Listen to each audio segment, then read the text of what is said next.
Alhamdulillah, wa salatu wa salam ala rasulillah wa ala alihi wa sahbihi ajma'in. Frères et sœurs en islam, assalamu alaikum wa rahmatullahi wa barakatuh. Question numéro 1. Et lié Daroud dans deuxième rakat, dans Salat, qui est dans 4 rakat, qui se ruling. Alors, donc, dans Salat Maghrib, Salat Isha, nous avons deux fois que nous lions At-Tahiyyat. Est-ce que dans deuxième rakat, dans Salat Isha, dans deuxième rakat, dans Salat Zohar, dans deuxième rakat, Salat Asar, et dans deuxième rakat, Salat Maghrib. Et donc, est-ce que nous gagnons droit, après nous lire At-Tahiyyat, ajoute Daroud Ibrahim, Allahumma salli ala Muhammad wa ala Muhammad, etc. Alors, donc, majorité ban ulama, que ce soit Mazhab Hanafi, Mazhab Maliki et Mazhab Hanbali, je dis que Pena veut dire Dua Salam Daroud Ibrahim dans premier Tashahud. Mais seulement si un démon fait ça, est-ce que les fin fait rien? Non, il n'est pas fin fait rien. Parce qu'en lui-même, les sunnah, d'après majorité ban ulama. Daroud Ibrahim dans Salat, il y a une sunnah. Ça veut dire si un démon fin fait ali, il n'est pas fin fait aucun iria dans Salat, mais seulement Pena li dans premier Tashahud. Par contre, Imam Shafi'i, rahmatullahi alayhi, il dit que les sunnah pour lire premier, veut dire même dans premier tahiyyat, les sunnah pour lire Daroud Ibrahim. Par contre, dans deuxième tahiyyat, ban ulama divergé concernant, veut dire verdict Daroud. Mazhab Hanbali, je dis que l'est obligatoire, qui veut dire que si pas l'y namaz pas compté. Alors que Mazhab Hanafi, Mazhab Maliki, Mazhab Shafi'i, je dis les sunnah. Ça veut dire en résumé, quand un djimoun peut faire 4 rakats ou bien 3 rakats, dans le premier rakat, et quand nous finissons les tahiyyat, d'après Mazhab Shafi'i, gagne droit les sunnah pour lire Daroud Ibrahim aussi. D'après les autres mazhab, les pas sunnah pour lire Daroud Ibrahim. Par contre, dans le deuxième tahiyyat, d'après Mazhab Hanbali, il est obligatoire, et d'après les autres ban ulama, les sunnah. Alors, l'opinion plus authentique concernant premier tahiyyat, est-ce que vraiment les sunnah ou bien ne pas supposer l'y d'après Sheikh Al-Albani, rahmatullahi alayhi, dans certains hadiths qui est rapporté par Aïcha radiallahu anha, nous gagnons l'impression, même les pas clair, mais nous gagnons l'impression que le prophète sallallahu alayhi wa sallam, quand il mentionne Daroud Ibrahim, il peut faire référence à aussi premier at-tahiyyat. Ça veut dire si un djimoun, il peut faire 3 rakats ou bien 4 rakats, s'il est fin faire at-tahiyyat et ensuite il a envie de lire Daroud Ibrahim, il n'a aucun mal et possiblement il est capable de sunnah aussi, Inch'Allah. Question suivante. Salam alaikum, mon papa, si donne-moi une portion de terrain en héritage 2005. Moi, il y a 4 enfants, 3 enfants, il y a la case et je well-off. Moi, il y a une fille qui peine à rien. Est-ce qu'il est capable de donner ça bout de terrain-là, mon fille, pour lui capable de construire sur la case? À noter qu'il m'a ban les autres enfants, pas pour faire difficile. Moi, il a l'intention de donner un petit somme d'argent en cadeau. Est-ce qu'il m'a fait erreur? Est-ce qu'il m'a pour rendre compte côté Allah subhanahu wa ta'ala? Conseillez-moi s'il vous plaît. Allah subhanahu wa ta'ala, son Nabi sallallahu alayhi wa sallam peut dire wa'adilu bayna awladikum. Fattaqullah wa'adilu bayna awladikum, paix Allah, et faire justice entre les bons enfants. D'ailleurs, Rasulullah sallallahu alayhi wa sallam, qui fait un sahabi retourne ce cadeau qu'il fin donne un de ce bon garçon, alors qu'il est passé dans les autres. Alors donc là, peut montrer nous qu'il nous besoin faire équitablement, distribuer nos richesses équitablement. Mais dans le contexte qui vous peut causer, si vous 3 enfants êtes déjà dans bien, alors un seul qui est dans problème, là, vous besoin des bonnes permissions. Mais seulement, vous besoin pas faire d'une façon que vous mettez d'une façon à faire accompli que vous avez un choix. Vous besoin les autres libres dans une décision. Les autres dans une décision, si vous êtes d'accord que vous ne pas trouver ça aucun mal, ou pas impose les autres, ou pas mettre d'une façon, comment dire, dans l'embarras. Et avec votre propre équipe, vous pouvez dire non, mais donne-nous ça à la terre là, puis non, aucun mal. Ou pas besoin même de nous une compensation l'argent. Mais si on propose, moi pour donner motifi qui paye dans la salle la terre là. Et donc en retour, on peut donner un petit cadeau l'argent. Si ça aussi sont d'accord avec votre propre équipe, là aussi, il n'y a aucun problème. Ça veut dire, tant que les autres enfants qui ont je ne peux pas aucune objection et ou pas mettre dans une situation embarrassante pour qu'ils disent oui, alors donc dans ce cas, pas aucun mal. Question suivante. Moi, j'ai envie qu'on ait un renseignement, est-ce qu'il y a un monsieur avec madame qui n'a pas de relation pendant plus de 5 ans, à cause d'un issue comme infidélité, tout ça. Est-ce qu'ils ont nika encore valide de la part de nos sœurs Nusrat? Non, infidélité, tout ça, moi pas comprendre. Parce que tout ça là veut dire il y a des centaines de choses qui sont capables de dire là-dedans. Nous concentrer le seulement infidélité. Alors si je te finis séparé ou bien je te finis rester éloigné, les deux, un là-dedans, lui permet de mauvais la vie. Ça veut dire, madame là permet de mauvais la vie, il peut faire ça, vient qui sont dans une partie de la vie. Tous les jours, il y a une mauvaise la vie, ou bien il travaille comme prostituée, etc. Sa qualité madame là, obligatoire quitte-lui. Sa qualité madame là, obligatoire quitte-lui. Ou bien l'inverse, si un monsieur, lui, la vie finit dans l'adultère. Et Nadjimoun, il fait l'adultère par accident, par erreur. Il arrive, il dérape une coûte. Après, il rétracté. Mais par contre, il y a des gens qui lit sur la vie, ils finissent faire ça, il y a quelque chose de normal de sur la vie. Tous les jours, ou bien n'importe quand il gagne la possibilité de faire l'adultère, il finit un norme de sur la vie. Ça, monsieur là, ou pas gain droit reste avec sa qualité, monsieur. Bien sûr, normalement, nous faire conseil, nous donne conseil, nous c'est ramène à l'autre. Si je ne fais tauba, Allah subhanahu wa ta'ala peut montrer nous, veut dire que tauba, il efface ban péché. Tauba, tauba yajub man qablaha. Alors donc, tauba, il efface ban péché qui nous fait faire. Wa atbi' as-sayyi'ata al-hasanata tatamhuha. Quand nous faisons ban bonne action aussi, nous ban péché les effacer. Mais si un démon peut persister dans l'adultère, ce partenaire n'a pas un droit à rester avec lui. Alors donc, l'idée dépend qui vous peut dire ici. Est-ce que si fin arrivé un coup d'écoute une fait zina après je n'arrêter et mais seulement je pas payer ensemble et je pas payer gain veut dire je pas aucun contact intime entre les deux mais seulement je fais sans toute la vie, dans ce cas tant qu'il paye talak je t'en comme monsieur madame, tant qu'il paye talak je t'en comme monsieur madame même après 5 ans paye aucun mal, mais il faudrait que monsieur là pas fin de lui aucun talak au départ. Donc, si fin séparés comme ça même, vous êtes encore monsieur et madame, vous êtes capables de retourner ensemble, Inch'Allah. Mais seulement Allah subhanahu wa ta'ala met une clause.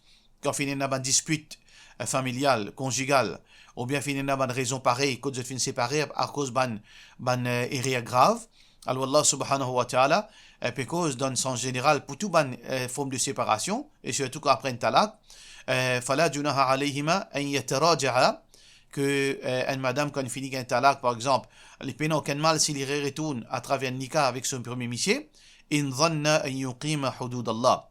Si je te pensais les deux, qui je peux capable de respecter Allah se dit. Alors donc, si, au monsieur qui c'est la faute, et il finit rétracter, il finit repentir, il finit changer, et on peut penser que à celle-là, on peut capable vivre bien, il peut capable vivre bien avec vous, alhamdulillah, refais toute la vie. Et aussi pareil, si ou qui la faute, et donc on repentir, retourne dans la case, Allah subhanahu wa ta'ala met barakat dans votre relation, Inch'Allah. Question suivante. Moi, besoin d'explication, est-ce que un musulman capable travaille firefighters, veut dire sapeur-pompier, est-ce que, mais seulement à condition là-dedans, c'est que je existe dans ce travail-là pour tirer là-bas parce que il y a un risque. Attention, ça veut dire qu'il prend du fait quand je peux faire ce travail. De la part de nos frères Huzaifa Zahrin. Alors, normalement, il y a ban ulama divergé l'opinion de sa question-là. Certains ban ulama disent que si un dimon, il est dans une situation, quand il peine à choix, il est vraiment dans la peine, financièrement, il est dans la peine, et il est endetté, et donc, il est dans une situation très difficile. Et il fait une route de travail, il fait une gain seulement ce travail-là, et donc, il peut exiger, alors donc, rase sur la bob. Est-ce que les gains droit à travail? Oui, d'après certaines versions. Alors donc, les gains droit au travail, parce que les dans catégorie, bandjiboun muttar. Bandjiboun qui, vous êtes à choix. Illa muttartum ilay. Alors donc, faman ittarra ghayra baghin wala had. Alors Allah subhanahu wa ta'ala parfois il enlève une restriction dans un moment, dans une situation, pareil, quand un djimoun peine à choix.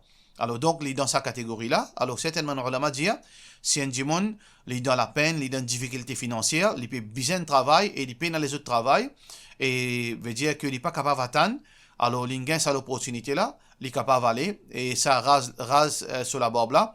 Alors donc, les victimes, ça veut dire qu'il peine à choix, il n'est pas blâmé devant Allah subhanahu wa ta'ala. Par contre, les autres ulama, je dis que si un djimoun, il redonne le travail, parce que nous capables de gagner des autres travail. Dans le contexte Maurice, nous pas dans une situation pour qui nous capables de dire nous peine les autres travail à part de ça. Ça veut dire dans ce cas, bizarre dans le travail, nous pas fait quelque chose qui est haram, parce que l'opinion plus authentique, c'est que God là-bas, il y a une obligation. Nous pas rase nous là-bas pour une raison, un travail, alors qu'il nous capable une alternative. Mais le juste milieu qui nous trouvait là-dedans, les cas par cas, nous pas capable de généraliser. Nous pas capable de dire que travail est facile, tout le monde est capable de laisser un travail pour atteindre le travail, mais ni nous dire comme ça que non, tout qui soit finit une urgence. Alors chaque démon lui pour qu'on lui-même lui pour rendre se compte que Allah subhanahu wa ta'ala. Si vous trouvez dans sa situation là, ou là ou dans une situation difficile financièrement, où on a une responsabilité, où on a madame, où on a des enfants, et où on a un travail, ou bien où on a les autres commitments, où on a dette là ou la tête, où on a une dépense qui ou un choix, et donc au période d'un travail, ou bien on déroule d'un travail, assez au papier gagne un travail, on gagne un travail, sapeur-pompier, quand on a un choix. Dans ce cas, si vous trouvez dans sa situation-là, vous pensez que ça c'est l'opinion plus authentique, Inch'Allah, ou capable de travailler. Mais si vous pas dans sa situation-là, et ou capable d'atteindre, ou pas dans une urgence pareille, et ou, Inch'Allah, ou il y a une possibilité que vous gagnez le travail, alors ou pas supposé rasou là-bas pour le travail, firefighter. Question suivante. Est-ce qu'il y a un imam gagne droit lié à haute voix? Est-ce qu'il y a un imam qui a un droit lié à haute voix faux dans Zohar et Asar et voix basse dans Maghrib et Isha et Fajr? Donne une explication là. Alors, lecture veut dire à haute voix dans 2 rakats Fajr, dans 2 rakats Maghrib et 2 rakats Isha, il y a une sunnah.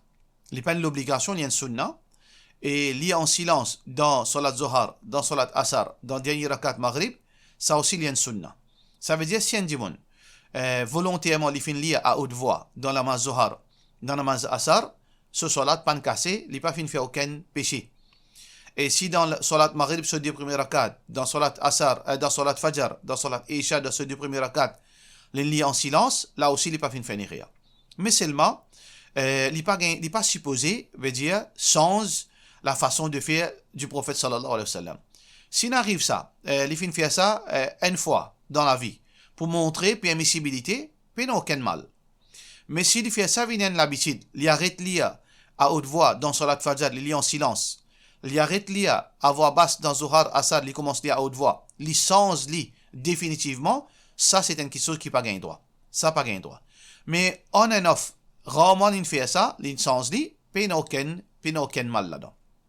Sauf que, ça, s'il fait ça volontairement. Mais si un démon fait ça, par exemple, à part Mazhab Hanafi. Mazhab Hanafi, il exige l'obligation. Dans Namaz Zohar, Asar, obligatoirement, besoin lire en silence. Dernier rakat Maghrib, obligatoirement, besoin lire en silence. Et Namaz 2 rakat Fajr, 2 rakat Maghrib, premier rakat, 2 premiers rakat Maghrib, 2 premiers rakat Isha, obligatoire lire à haute voix. Sauf que Mazhab Hanafi dit si volontairement il fait lire le contraire, ce salat pas cassé, ce salat compté. Pas aucun sijda sahou. Mais si pas oubli, l'inoublié, au lieu l'idée à haute voix, il y a en silence un rakat là-dedans. Alors pour Mazhab Hanafi, je dis bien faire sijda sahou, y compris Mazhab Maliki. Alors donc il est assez compliqué, nous résumons.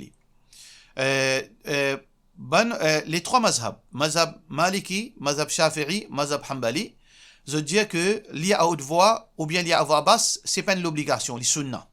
Un démon il gagne droit dans lecture à voix basse, il y a à haute voix, dans lecture à haute voix, il est capable de à voix basse. Rarement. Parfois, il est capable de faire ça. Pena aucun mal, pena sisda ça ou pena non rien, s'il fait faire ça volontairement. Par contre, mazhab Hanafi, je dis non, lié obligatoire. Lié obligatoire, lié en silence, code bizarre lié en silence. Et obligatoire lié à haute voix, code bizarre lié à haute voix. Et si un démon. Par contre, si un démon, si volontairement, d'après Mazhab Hanafi, si volontairement il y a à voix basse, code supposé lié obligatoire lié à haute voix, est-ce que ça a affecté ce salat? Non, ça n'a pas affecté ce salat, ni pénacis d'assahu. Mais si par oubli, au lieu qu'il y a à haute voix, il y a à voix basse, d'après Mazhab Hanafi, il y a besoin de faire 6 d'assahu. Par contre, les autres mazhab, pénacis d'assahu, il y a à haute voix, il y a à voix basse. Excepté mazhab Malik, si un démon les fin lia à voix basse, veut dire volontairement, peine aucun mal, pareil comme mazhab Hanafi, mais si les fin raté, les fin pas erré, les fin lia à voix basse, côté bizarre lia à haute voix, les bizarres fait six d'asahou. Ça veut dire mazhab Hanafi, mazhab Maliki, je exige six d'asahou si un dimon fin fait le contraire, pas oubli. Mais si je fin lia expressément à haute voix, côté bizarre lia à voix basse, peine à six d'asahou, je sois là, peine aucun mal. Alors donc, revois là parce qu'il est assez compliqué. Donc, on get là. Mais là, une seule petite chose que je suis tout d'accord, ça, pardon, lire à voix basse quand bizarre lia à haute voix. Ou bien lire à haute voix quand bizarre lia à voix basse. Si un dimoun fin fait ça, les trois mazhab. Si un dimoun fin fait ça, les trois mazhab apportent mazhab Hanafi. Si un dimoun fin fait ça, rarement, peine aucun mal. Mais si un dimoun l'insens façon la nette, il arrête lire à haute voix, salat fajr. Il commence, veut dire à partir de là, il arrête, il lit à voix basse. Et dans lecture, Maghrib aussi pareil, des premières rakats, et Isha, il arrête, il y a haute voix. L'insens à la loi à la net, ça c'est une question qui est haram, il est capable d'une bid'a, parce que là, il peut sens la loi Allah, parce que le prophète sallallahu alayhi wa sallam, c'est nos modèles, nous n'avons pas gagné droit sans sharia, qui le prophète sallallahu alayhi wa sallam fait nominer. Question suivante. Salam alaikum, moi j'ai envie de connaître est-ce qu'il gagne droit à faire tasbih dans la main gauche parce que mon une bonne sœur dit que si besoin nous besoin faire tasbih dans la main droite et pas dans la main gauche. Donne-moi une explication là. Il y a un hadith qui est rapporté par Abu Daoud que le prophète sallallahu alayhi wa sallam, que Abdullah bin Amr radiyallahu anhu peut dire que le prophète sallallahu alayhi wa sallam ra'aytu Rasulullah sallallahu alayhi wa sallam, moi fin trouve le messager d'Allah ya'aqidu at-tasbih. Et il peut faire tasbih, veut dire avec la main comme ça. Alors donc il peut faire tasbih comme ça, mais seulement, il y a certaines versions qui disent avec la main droite. Sa version qui dit avec la main droite là, sa bout la main droite là, ban ulama divergé concernant sa bout là. Est-ce que sa bout là authentique ou bien sa bout là pas authentique? Majorité ban ulama dit que sa bout là pas authentique. Donc basons-le là. Majorité ban ulama dit qui peine aucun mal si fait tasbih avec la main droite et avec la main gauche. Ban ulama qui fin dire que sa bout là est authentique, qui veut dire le prophète sallallahu alayhi wa sallam fait tasbih avec la main droite, je dis que le principe c'est tasbih avec la main droite. Alors donc la main gauche peine. Alors donc les bases l'authenticité de sa morceau là. Mais seulement même que sa morceau là est authentique, il n'est pas authentique. Mais seulement il y a les autres veut dire, références que montrez-nous que, à la rigueur, au minimum, les plis meilleurs qui nous fait seulement avec la main droite. Sans qu'il nous rentre dans, veut dire, dispute. Est-ce que sa bout là est authentique ou bien elle n'est pas authentique? Et nous avons un hadith qui montre-nous que fait avec la main droite, fait tasbih avec la main droite, les meilleurs qui fait tasbih avec la main gauche. Hadith rapporté par Aïcha radiyallahu anha, qui disait que, كان النبي صلى الله عليه وسلم يعجبه التيمن في تنعله وترجله وطهوره وفي شأنه كله. Qui le prophète sallallahu alayhi wa sallam qui peut servir sur la main, qui préfère servir la main droite, qui préfère servir la main droite quand il peut peindre ses cheveux, quand il peut mettre ses souliers et quand il peut veut dire faire quand il peut purifier lui, veut dire quand il peut baigner par exemple, et dans tout ce ban action, bien sûr ban action qui est noble, il peut servir sur la main droite. Alors basons le hadith, on a trouvé que même s'il y a une option, faire avec la main gauche, faire seulement avec la main droite, les meilleurs. À la rigueur, les meilleurs, ou bien si ce hadith-là vraiment est authentique, alors donc définitivement, le principe c'est faire tasbih avec la main droite. Mais si vous trouvez un djibon faire avec la main gauche, vous pouvez pas pour dire non, vous pouvez pas pour blâmer, parce que, comme on nous dit, il y a une divergence d'opinion, là, ça, sujet-là. Question suivante. Capable explique, est-ce que nous sommes capables de servir charcoal, veut dire charbon, pour nettoyer nous les dents? Est-ce que les anti-islamiques de la part de nos sœurs Souraya Funden? Peut-être on fait confusion entre, ou bien peut-être certaines mandibounes, il fait confusion entre servir, restriction que le prophète sallallahu alayhi wa sallam fin dire, wala yastandiya bi bawlin wala rawth. Veut dire que wala yastandiya bi azmin wala rawth. Donc un djiboun n'a pas gagné droit à faire son besoin nettoyer avec les eaux ou bien avec excréments animaux. Mais aussi, il y a les autres hadiths que le prophète sallallahu alayhi wa sallam dit que passer à vie charbon pour istinja quand nous allons faire nos besoins parce que c'est nourriture de bandjin. Mais il y a une différence entre nous servir ça pour laver nous, pour purifier nous, par exemple, quand nous fait nos besoins, avec lave les dents. Lave les dents, pas aucun mal, pas de restriction de hadith. Nous gagnons droit à servir charbon pour laver nous les dents, parce que ça, c'est une question parfois, les nécessaires. Nous payons un choix parfois pour blanchir nous les dents. Ça, beaucoup de gens de servir charbon. Alors, pas aucune place dans hadith qui n'empêche de servir charbon pour nettoyer les dents. Question suivante. Salam alaikum, Dr. Piabay. Est-ce qu'il gagne droit travail dans l'assurance compagnies comme Allianz de la part de notre sœur Shanaya? L'assurance, les condamnables dans l'islam, les interdit, sauf si nous payons un choix. Par exemple, si le gouvernement impose nous l'assurance, mais travail dans l'assurance, dans aucun cas, nous n'avons pas gagné droit de travail dans l'assurance. Mais seulement, pour ne pas créer confusion, là où pécose, à ce là où on veut à la route d'un travail. Mais par contre, ban musulmans qui disaient travail dans l'assurance, ça nous dit à eux, c'est que je disais faire l'intention pour quitter ce travail-là au plus vite. Je te fais un tauba sincère avec Allah, je te repentir, et je te promets Allah, le premier moment que je te gagne une lutte alternative, je te pousse sortir de ce travail-là. Question suivante. Salam alaikum, moi tu as envie qu'on ait si nous avons droit de lire le Coran sans oiseau, pareil comme l'eau potable. Est-ce que c'est pareil l'eau potable? Et l'eau potable peine à divergence d'opinion, parce que potable c'est pas Coran. Ou pas tous Coran, c'est une question qui est digitale. Alors, nous gagnons droit à lire le Coran dans sa situation-là. Mais par contre, concernant tout ce Coran, trappe Coran pour lire et nous payons à oiseau, majorité ban ulama, les 4 mazhab, je dis qu'ils n'ont pas gagné droit. Nous pas gagné droit, trappe Coran sans oiseau. Mais l'opinion plus authentique qui nous croit là-dedans, c'est que pays n'a aucune place qui interdit ça. Ça veut dire pays n'a aucun hadith, pays n'a aucun verset Coran qui n'empêche un musulman pour trappe Coran sans oiseau. Mais c'est vraiment préférable nous faire oiseau. Parce que le prophète sallallahu alayhi wa sallam dit Inni akrahu an adhkur Allah ala ghayri tahara. Le prophète sallallahu alayhi wa sallam dit mon sentiment, mon pas apprécié pour penser Allah sans oiseau. Ça veut dire les meilleurs faire oiseau. Mais ce qu'il est obligatoire pour faire oiseau pour lire le Coran, alors nous payons aucune place qui n'empêche ça de hadith et ni de Coran. Par contre, hadith qui certainement ulama servi, il n'est pas authentique. Hadith qui est rapporté par Ali ibn Abi Talib radiyallahu anhu, quand le prophète sallallahu alayhi wa sallam dit La yamassul Qur'an illa tahir, qu'il faudrait un djimoun propre, pur, qui pour lire tout ce Coran, il n'est pas un hadith authentique. Et verset Coran qui ban ulama servi, certainement ulama servi dans Surah Waqi'a, La yamassuhu illa al-mutahharun, que ce Coran-là, personne pas tous accepté ban qui pur, alors ça peut faire référence à ban ange, pas peut faire référence à ban djimoun. Mais tout de même, comment on trouve une divergence ban ulama, meilleure que quand nous pouvons lire le Coran, nous n'avons nous pour nous sortir dans cette divergence-là. Par cela, nous disons, wassalamu alaikum wa rahmatullahi wa barakatuh.